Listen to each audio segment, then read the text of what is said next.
Now we're going to move forward to our three City of Cincinnati issues.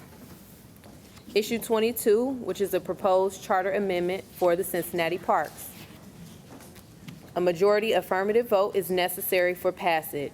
The ballot reads, shall the Charter of City of Cincinnati, Article 8, Taxation and Finance be amended to add a new Section 9 for the purpose of establishing a permanent source of funding to be used by the Board of Park Commissioners for capital improvements and capital maintenance, including the acquisition of new park lands and green space, upgrades to existing park facilities and equipment, bicycle paths, and lighting and safety improvements, specifically as follows.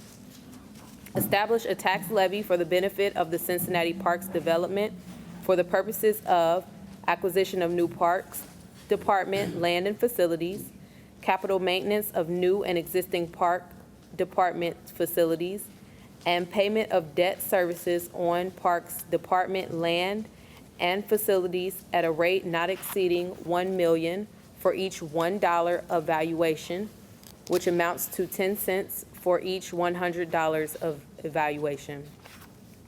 25% of the annual revenue generated by such additional levy shall be made available to the Board of Park Commissioners for any purpose permitted by Section A, except for the payment of debt service on Parks Department land and facilities. 75% of the annual revenue generated by such additional levy shall be used in accordance with the capital program recommended by the Mayor of Cincinnati and approved by the Board of Park Commissioners. And beginning with fiscal year 2016, the Council of the City of Cincinnati shall appropriate no less than $2.3 million per year to the Cincinnati Parks Department, and such appropriation shall be adjusted annually to reflect inflation. We will now have Brewster Rhodes to present the position in favor of the proposed charter amendment for Cincinnati Parks. Mr. Rhodes is principal of Brewster Rhodes and Associate, consultant to campaigns, ballot issues, and advocacy projects. He is the executive director of the Green Umbrella, an organization working to make Cincinnati one of the top 10 most sustainable metro areas in the U.S. by 2020. He is active with many community groups and boards. Please welcome Mr. Rhodes. First, a quick correction. My name is Brewster Rhodes, as we said, but I am not the executive director of Green Umbrella. I had that position for 4 years. I'm not speaking on behalf of the organization. I'm speaking on behalf of myself as a volunteer. I'm not on the payroll. I'm trying to help pass this critical levy. And I know that there are differences of opinion in this room, but what I also know is that every single one of you shares the love I have and the appreciation I have for our wonderful Cincinnati parks. We're blessed to have parks that are nationally ranked among the top 10 in America for an urban park district. We are fortunate that they're considered excellent by the Trust for Public Land, and they stand up in a wonderful comparison to any other park district in this country. And what they provide, of course, is vital neighborhoods. Having quality parks in our neighborhoods, we're increasing property values. We're providing an opportunity for people to have health and recreation, including mental health, very close to where they live and work. We're providing for an opportunity to attract and retain a talented workforce, people who are looking for a place to live and work where they can do what they love on the weekends and after work while having a job that they really appreciate and enjoy and feel uses their skills and talents. You can do all that right here in Cincinnati, and it's rare. And what's happening in this town, I think, is a revitalization of attracting new talent, of helping to attract new businesses and economic development around the parks that we have. We see that every day. Our parks, however, right now are facing a real challenge. It's a problem for each and every one of us who loves our parks. And that is that our parks for the last 18 years have been cut year by year by Cincinnati City Council from what the park board said they needed to adequately maintain and to enhance parks that our community councils are calling for investment in to help improve their local neighborhood park. The parks receive right now $2.3 million a year from the city's capital budget earmarked for capital maintenance, to fix potholes, to repair roofs, to fix broken windows, to repair plumbing. That is 47% less than they received 6 years ago from the Cincinnati City Council and the capital budget. The only component in the capital budget approved just a few months ago by Cincinnati City Council for the next 2-year period that went to Cincinnati Parks was that $2.3 million to pay for day-to-day capital maintenance of our 135 buildings, most of which are more than 75 years old, of our 70 parks, of our 34 nature preserves, our 5 neighborhood-based nature centers, our 65 miles of trails, 5,000 acres of Cincinnati's 48,000 acres. 10% of Cincinnati is Cincinnati parkland. That's unbelievable. It's incredible that 10% of Cincinnati's land is run and managed by Cincinnati Parks. Recreation is on top of that. It's a huge responsibility. The problem is we have not as a city kept pace with the capital improvement needs of our park district. And I think the juxtaposition is this.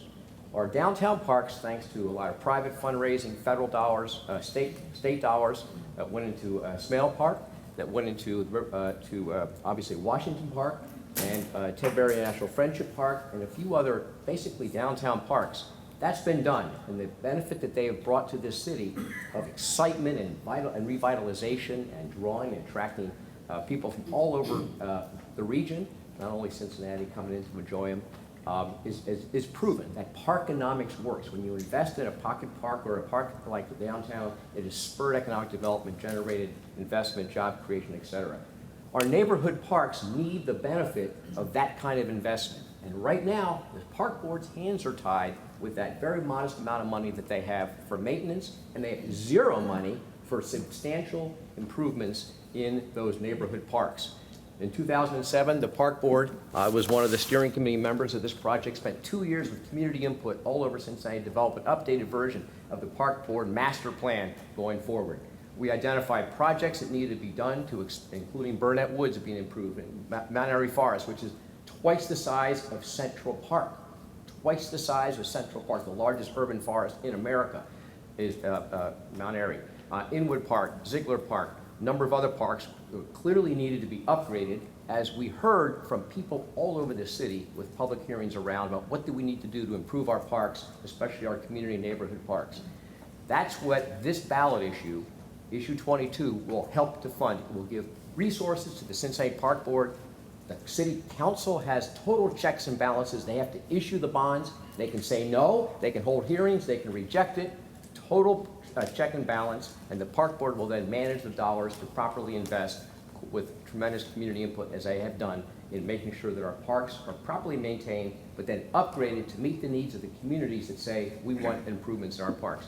So I hope you'll consider voting for issue 22. I think it's critical for the success going forward of our great Cincinnati parks. And I'll be happy to take questions if that's appropriate and have a follow-up dialogue. Yes? Yes. I'm a part of it too. I know you are, dear. You're amazing. But my question is, why is it structured so that it is a charter amendment? Excellent question. Rather than, well, let me finish my, Yeah. rather than a regular levy, because I understand that the annual income from the levy will be $5.5 million over 10 years.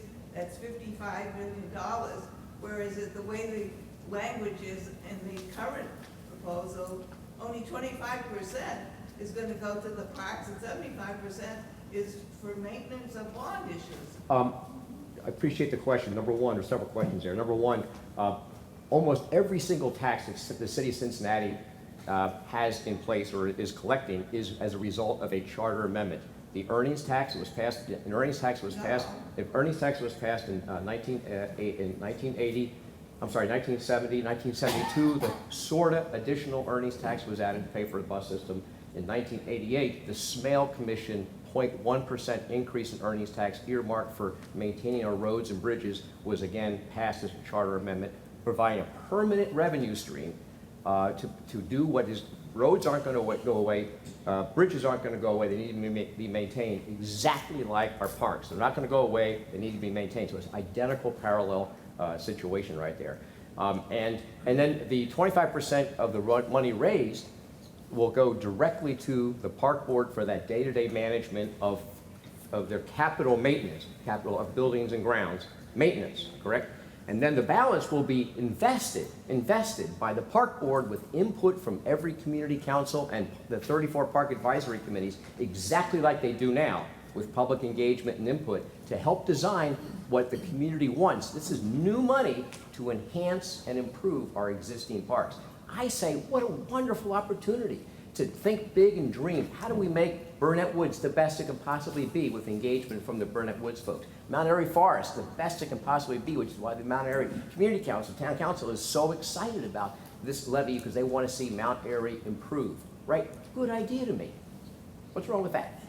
Well, what's wrong with it is because you're gonna issue bonds and they have to, bondholders like to get money, and at the end of the term, you have to pay the bonds. Well, that's exactly the way we fund. Where's the money gonna go? It's not gonna go to the parks. Well, of course it's going to the parks. If the city council issues the bonds to raise the money to invest in the park initiatives that the park board designs and manages. The city council will then authorize and approve because they issued the bonds for it. Yeah, we pay money for it. Yeah, absolutely right. We issue bonds, we have to pay the bondholders back. But, vast majority, it's only 3-4% to manage, to handle, to carry those bonds. The rest goes into actually improving our parks.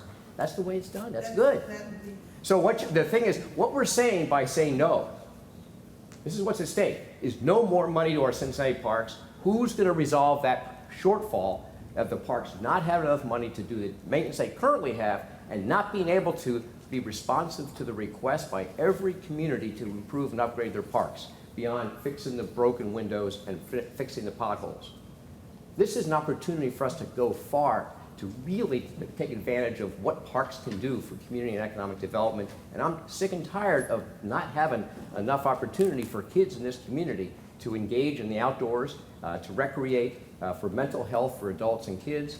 There's 6 million people a year who use our Cincinnati parks. It's like having a Reds ball game, an average attendance every single day of the year by turning out in our parks. It's wonderful. I'm sorry. We currently pay, as a Cincinnati resident, I currently pay a Hamilton County park levy. Yes, that's right.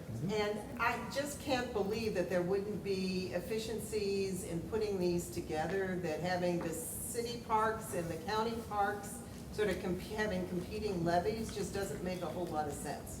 Well, I know I'm very close to the Hamilton County Park District and love the wonderful job they do.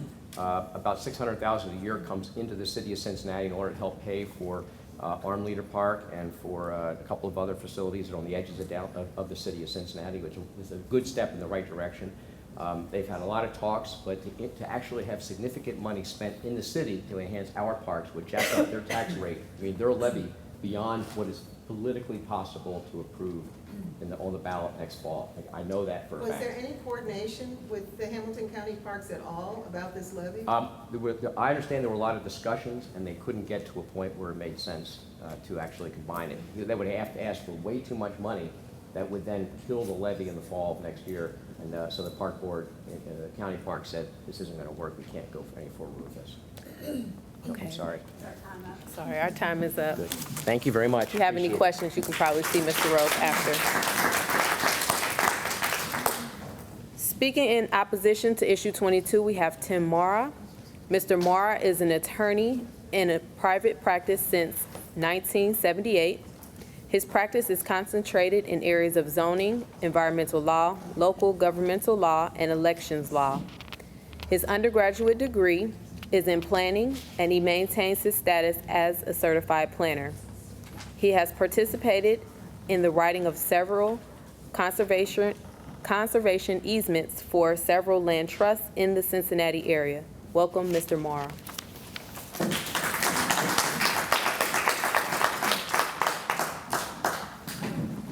Thank you. I appreciate the opportunity to be with you this evening to tell you why I think it's a bad idea to vote for this tax levy and charter amendment. There are a number of reasons. First of all, and foremost in my mind, as I consider myself an environmentalist, is that much of the money will be used to destroy and damage our city parks. Money raised in the name of parks will hurt parks. The list of projects that the mayor has chosen himself, it's a one-man decision of those projects, is in flux all the time, depending upon where they're speaking. You know, sometimes they show, for example, that they're going to spend money on Ziegler Park and over the Rhine or Pendleton, and sometimes it's not on the list. So that shows that the list changes according to the whims of the mayor. They can delete projects you think are good. They can add projects you will find not to your liking. There are other problems depending upon what I call bad government, and I left outside a guest editorial from the Enquirer written by Marion Spencer, the former vice mayor of Cincinnati, in which she tells you specifically why this is a bad government idea, including the fact that this is part of a charter amendment instead of a levy that periodically comes up for review and lets the voters decide whether they want to continue that tax. It establishes as a permanent priority the park projects as opposed to the city's other needs. And there's no role for the city manager or city council in this process. The list of projects cannot be changed by anybody without the mayor's approval. That in itself is a bad idea. But I want to tell you very briefly why they are going to use some of this money to destroy some of our parks. In Mount Airy, for example, they're going to use 100 acres for a mountain bike trail. 5 years ago, the current parks director said that was a bad idea because it would damage the environment there. Now they've come 180 degrees around and said they're going to go forward with this project. It's not because it isn't going to damage the environment, it's because it was politically expedient to have that in this list. In in Burnett Woods has been designated by the Audubon Society as an important birding area. Even though it's in the middle of the city, 150 species of birds have been found in Burnett Woods. Yet what he proposes there is a restaurant, more parking areas, and to relocate public park roads through forested areas, which will certainly damage that environment for the birds identified by the Audubon Society. So we're using park money to damage parks, and in fact most of the money is being spent on projects which have very little to do with parks, such as the King Records facility in Evanston. That might be a very worthy project for historic preservation, but it has almost nothing to do with parks. So money raised in the name of parks is being spent elsewhere. And as a result of that diversion of park money, they're not going to have money to repair all those neighborhood parks that you've just heard talked about. In fact, they themselves, the park proponents, the park tax proponents, have said that they'll have to spend $1,585,000 of this $5 million every year to maintain this list of new facilities, leaving only $3.4 million to build those new facilities, which if you divide that into the $83 million it will cost altogether, it means it's going to take 25 years just to pay for this initial list of new park facilities. Not really park facilities, but new facilities. That doesn't even count the interest paid on the bonds. There's going to be no money left to pay for the repair of our parks that exist now. Those existing parks, the potholes, the broken faucets, the outdated restrooms, the broken and damaged picnic areas, there's going to be no money to repair those. They say this because they want you to be sympathetic to parks as I am and to have you vote for this tax increase, even though most of the money will not go to parks at all, and I don't see how any of it's going to go to repairing existing neighborhood parks. And I'd be happy to answer any questions you may have. Yes, Dan? The part about the issue where it says the city council can't reduce the park board's budget amount below this year, I guess. I mean, that means like in 5 years from now or 10 years, we have a recession, the parks get the money and we have to cut police and everybody else? Exactly. Exactly. Well, I can understand why they did that, so that you wouldn't have a switcheroo where you raise park taxes on one hand and take money away from the parks on the other hand. But the bottom line is they're fixing as permanent priority the parks. So we may have competing interests, whether it's for police and fire protection or for children's services. There's a movement afoot to expand preschool care for children. And we're saying the park shall be the priority. And everything else is going to have to suffer to keep up that $2.3 million a year. Yes, ma'am. Would any of this money be able to use to officially operate the parks, to pay park personnel, Or is this just capital maintenance? They can only use the money to maintain the buildings or create new facilities. They can't use the money, for example, to pay the water bill or the electric bill or to have the trash removed and that kind, or to have programs, educational programs, or guided tours of the parks.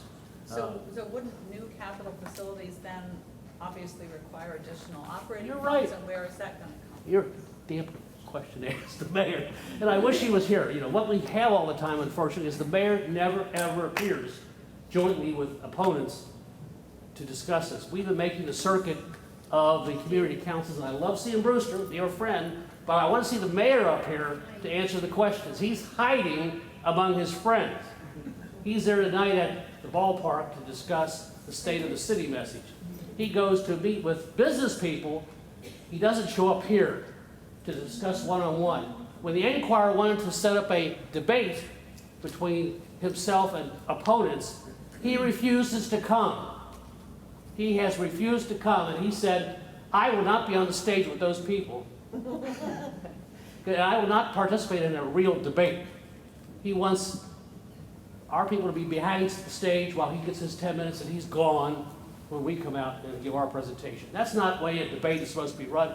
He either lacks confidence in himself or he lacks confidence in the Cranley tax proposal. Yes, sir. If indeed the charter amendment is what you say it is, and it doesn't get passed, where does the money come from to do what it is that you're suggesting needs to be? They could certainly come back with a proper tax levy that is indeed a true parks tax. And it goes through the normal processes for approval and public hearings, and the biennial budget that the city has conducts public hearings of how they should spend money, gives the public a chance to come in and say what should be there, gives council a chance to add or delete from the list of projects. They want to bypass all that. And that's not the way proper government should be run. Yes, ma'am. And granted, in general, I fully believe in supporting the parks, and I'd be more than happy to support them, but I've heard so many negative things about the way this levy is worded. It's one reason I wanted to come here, because it's kind of scary. And I've heard before, the pro thing is, oh, people have all these great ideas for their parks, and they're gonna propose them, and this will help them get it, but isn't it really the mayor that gets to decide? Exactly. And that's what the control is, the mayor gets to decide what really happens. So it doesn't matter what people think what their park should be like. It's what he believes their park should be like. That's right, and the unfortunate part, they say about council having a say, but the truth of the matter is, Council doesn't have to say mayor. right. Cranley controls the council. All right, they'll come to the council for the authorization to borrow the money, the bonding money. They're going to come as a package, and they're going to say, if you don't like that one project, they're going to say, are you going to jeopardize the other 12 projects so that you could take that one project out? So they're going to pass it as a package. He's going to have all his friends come down and support that. Right. It's not the way things should be done. It's not the way things are done for other projects. Yeah. I think we're almost out of time. Yes. Could you just emphasize that there's no provision in this amendment for current operating expenses for the park? Not a dime. Not a dime. Thank you. Appreciate it.